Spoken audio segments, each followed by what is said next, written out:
We've spent a lot of time talking about the players that we're hoping are on the board for the Miami Dolphins in the 2023 NFL Draft. But what about the players that we are hoping aren't on the board? What is your rooting interest for Thursday night and early Friday? That is today's topic on Locked On Dolphins.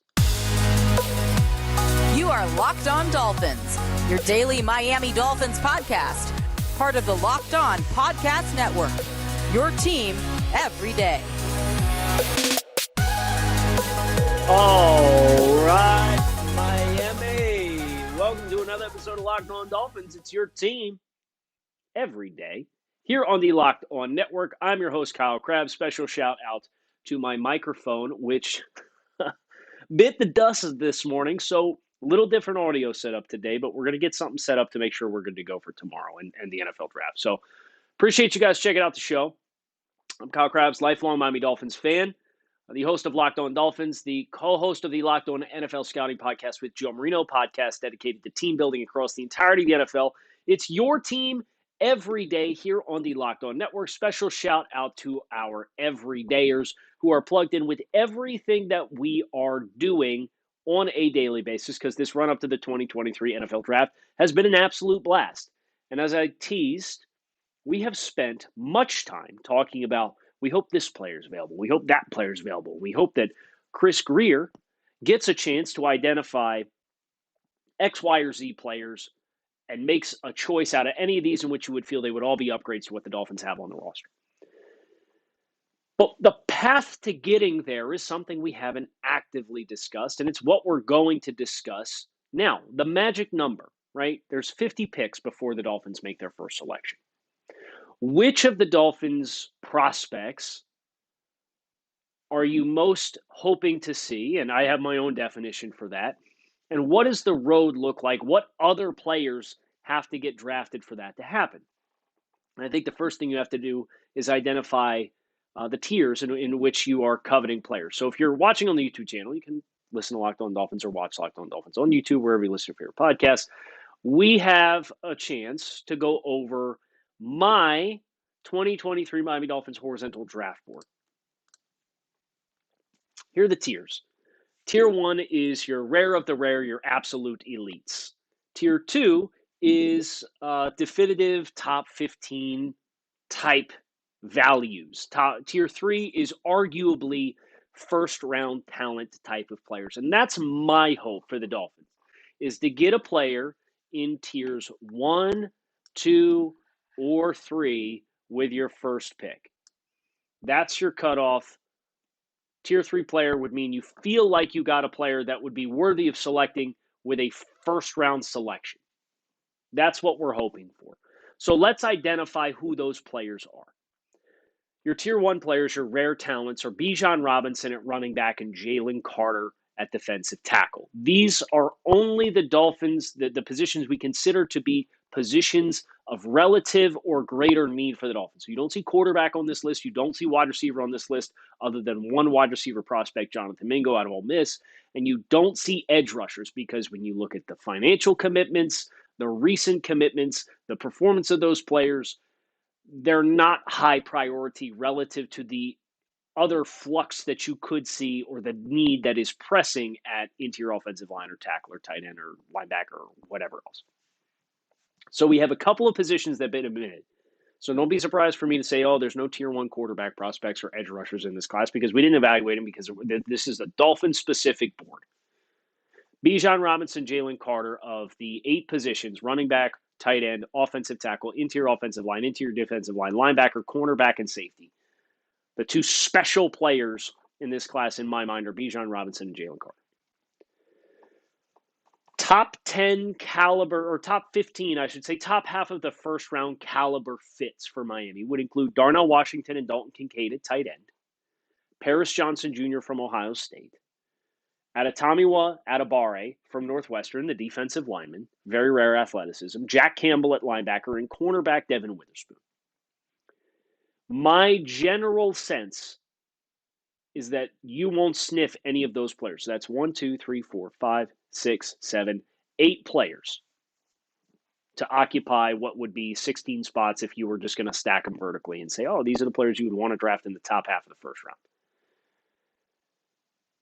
Predictively, I think the one that has the best chance, ironically enough, to get to the Dolphins is Darnell Washington, who's my highest rated tight end. But then you add up the other names, and tier 3 is running back Jahmyr Gibbs, tight end Sam Laporta, offensive tackles DeWand Jones, Matthew Bergeron, and Broderick Jones, interior offensive linemen Peter Skoronski, John Michael Schmitz, and Steve Avila, interior defensive linemen Brian Brzee and Mozzie Smith, cornerbacks Christian Gonzalez and Joey Porter, and safeties Brian Branch and Sidney Brown. That list is a grand total of 22 players long. And I'm not a math guy, but I know if you sit down and you do the math, 50 selections before you, and there are 22 players that are on your short list that you would like to have the chance to pick one of. Well, that's not great math in your favor. So what does the pathway, again, this is the subject of today's show, what is the pathway to having choices for players amongst that list of 22? If you ask me, Kyle, what pick would make you happy for the Dolphins? Any single one of those 22 names in tiers 1, 2, and 3.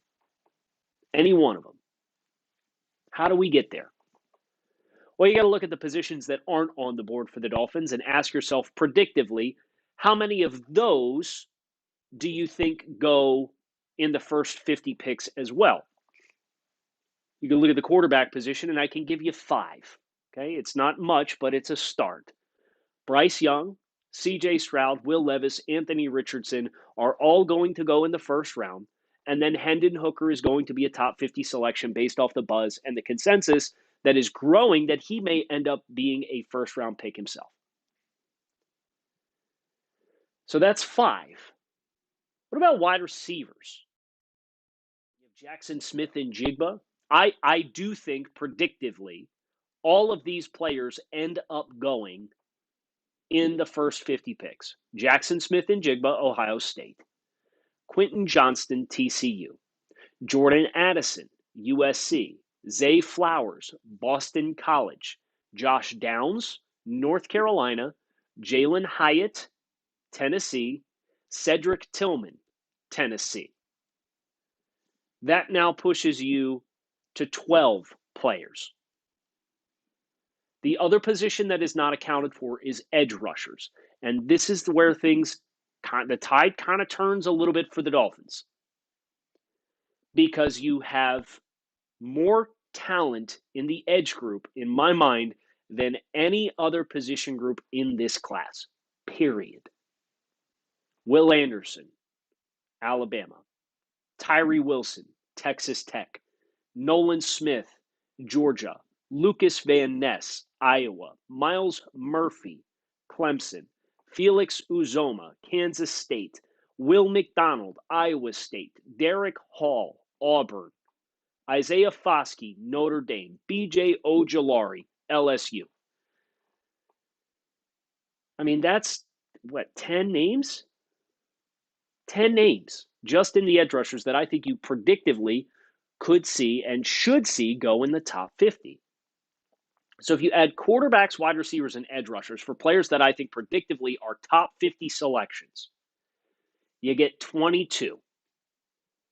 Okay?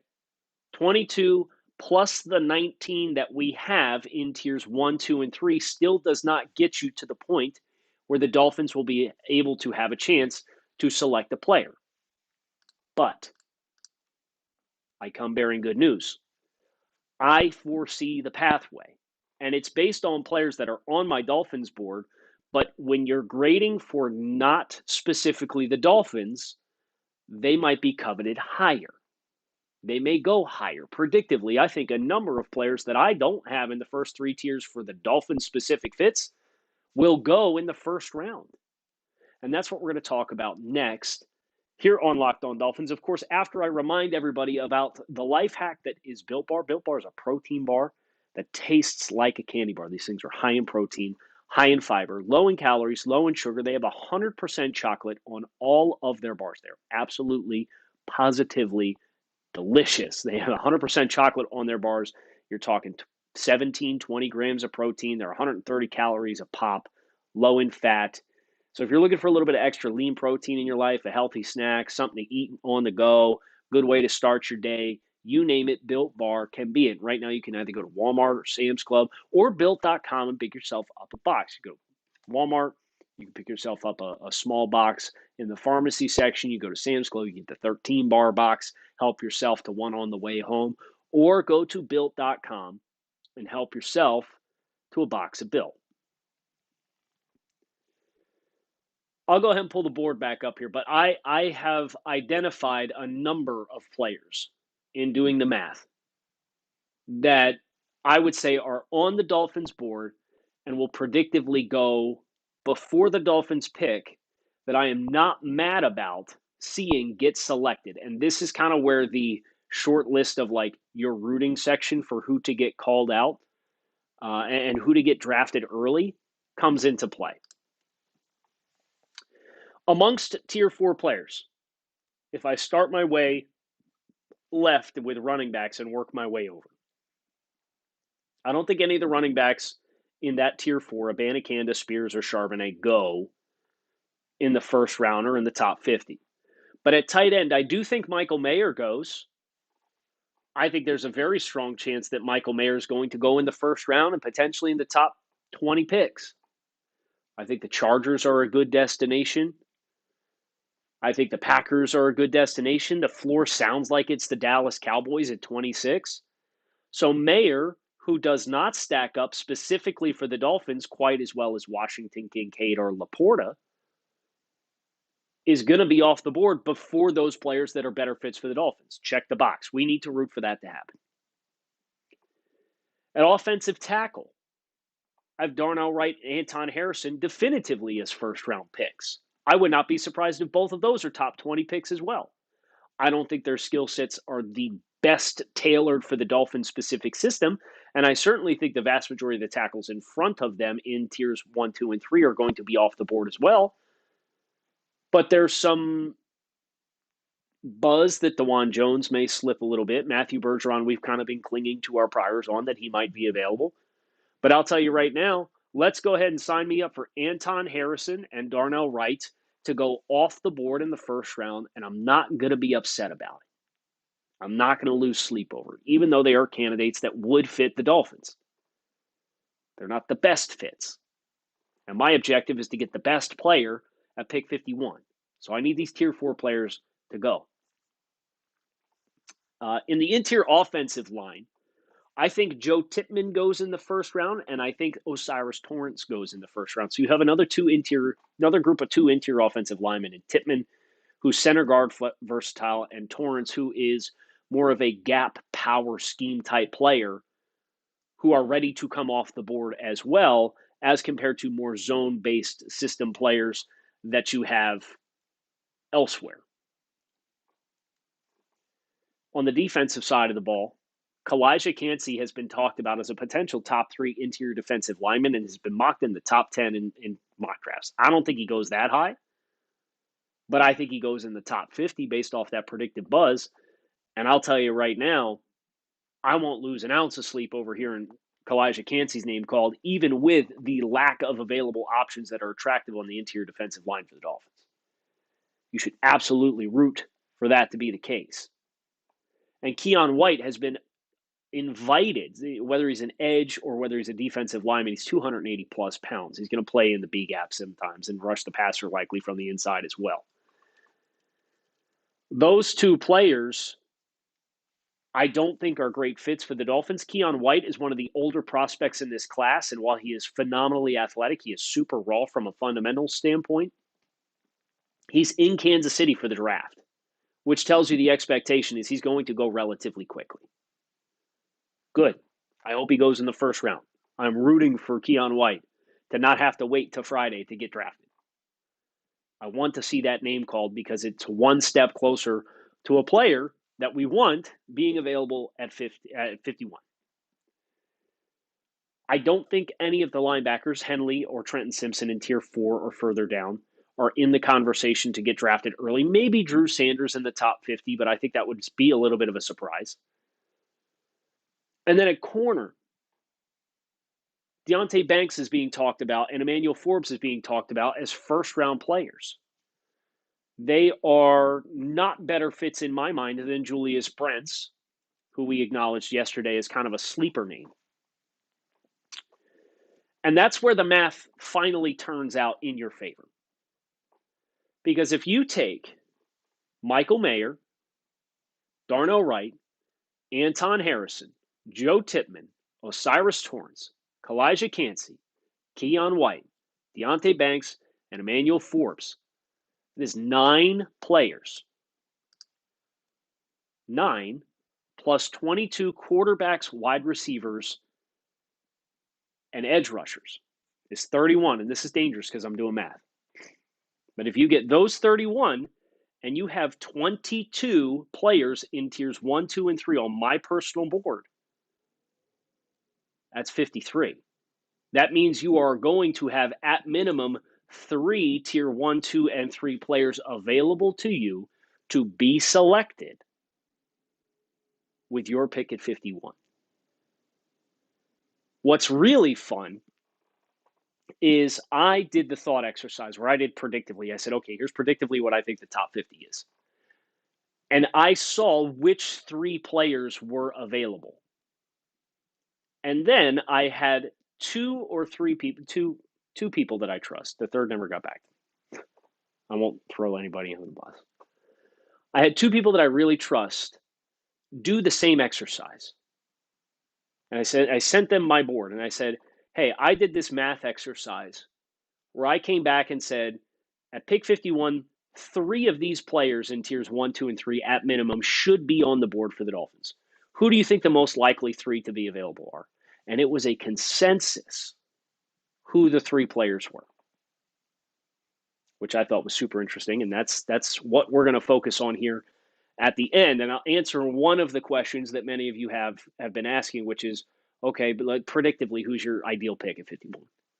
Well, let's use this predictive nature of we've done the math on players that aren't at positions that Dolphins are focused on. We've done focus on players who might be better scheme fits for other teams across the league that aren't graded as highly for the Dolphins. And then we have our 22-player wish list of players that are in tiers 1, 2, and 3 that I personally covet.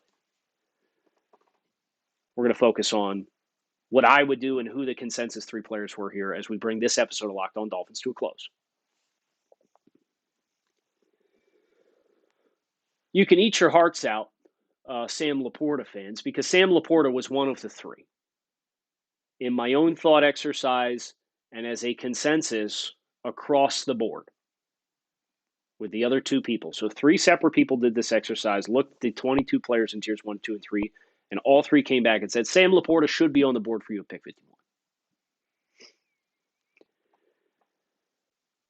The other player, the next player who was a consensus player, is one that pulls at my personal heartstrings, but is not a player who is at one of the Dolphins' most primary pressing areas of needs, and that is Illinois safety Sidney Brown.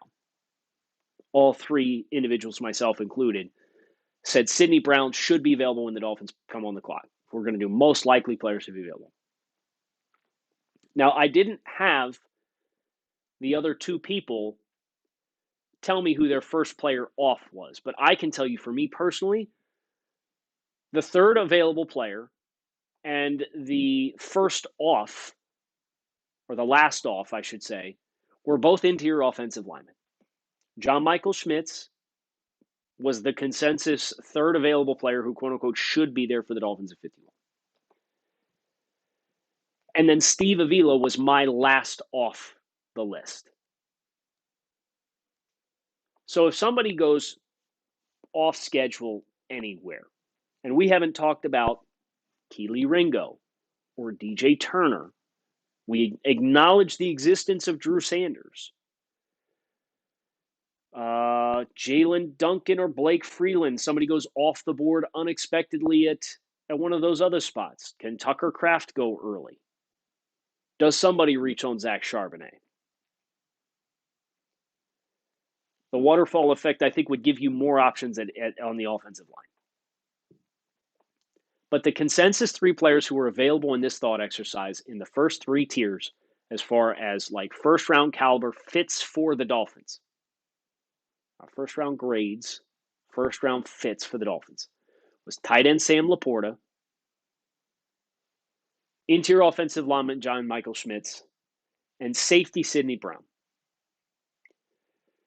And this is where it gets very, very interesting because in my mind, you can spin these three options and make a firm justification for any of the three. And this is why teams use the time that's on the clock. Because if we come on the clock at 51, and let's say the last three players in the highest available tier are Laporta, Michael Schmitz, and Sidney Brown. Well, you can look at Sidney Brown and say, well, that was my highest graded player out of the three. But then you could also say, well, John Michael Schmitz is the greatest upgrade opportunity because your third starting interior offensive lineman is a tier 7 player, and you've got John Michael Schmitz as a tier 3 player. But then you could say, well, our most complementary player or the most complementary piece that we could add into the mix is a pass catching, run after catch tight end who can play in line and is a capable blocker. We vacated the most amount of snaps in the tight end room last year. We need somebody to fulfill that. Is that going to be Eric Saubert on a one-year deal? And the conversation between the coaches goes round and round and round until there's 2 minutes left on the clock and you try to come to a consensus and you write a name on the card and you turn it in. If it were me,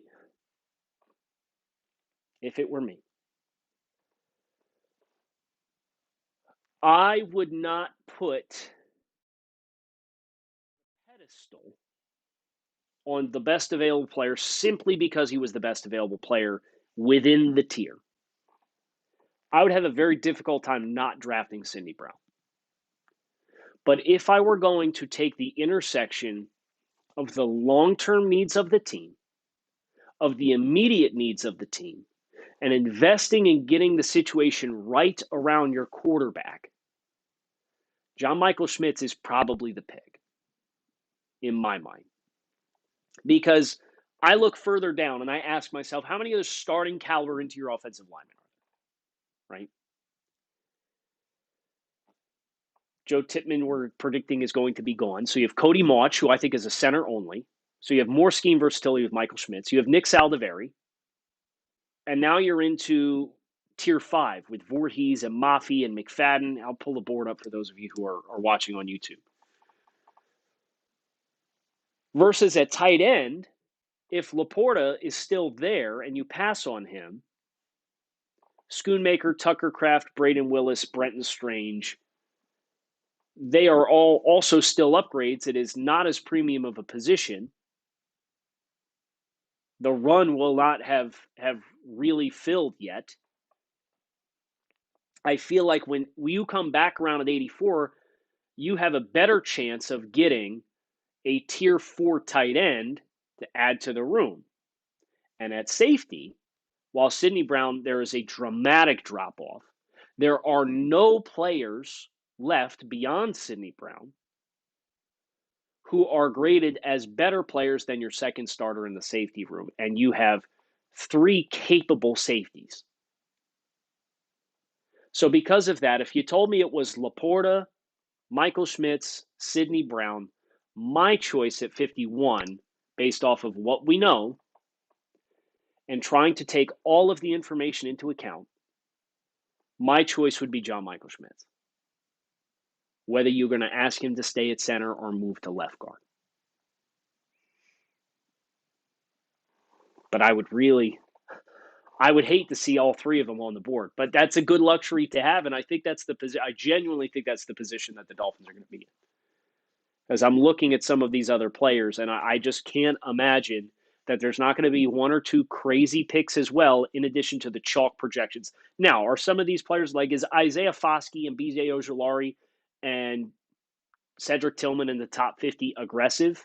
Yes. And if it doesn't work out that way, you might end up with a goose egg in the first 3 tiers, in which case I'm probably saying trade your butt back. If you don't have any of the 22 players in tiers 1, 2, and 3, I'm advocating to move back. If any are left, I'm probably advocating to stick and pick. You get multiples. We just went through the scenario based on who I think, and two other people who went through the same exercise thought were the most likely players to be there. That is going to do it for this episode of Locked On Dolphins. I hope you guys enjoyed this show. Make sure you keep it locked in. Here on Locked On Dolphins, it's your team every day. I'm going to go head out and buy a new microphone here in just a minute. But I appreciate the everydayers who are dialed in with everything that we are doing. If you're new to the show, welcome. Hope you enjoyed the conversation. Hope you're excited for the 2023 NFL Draft and that you will hit subscribe and keep it locked on right here on Locked On Dolphins because it is your team every day. Be back. Talk to you all again soon. Peace.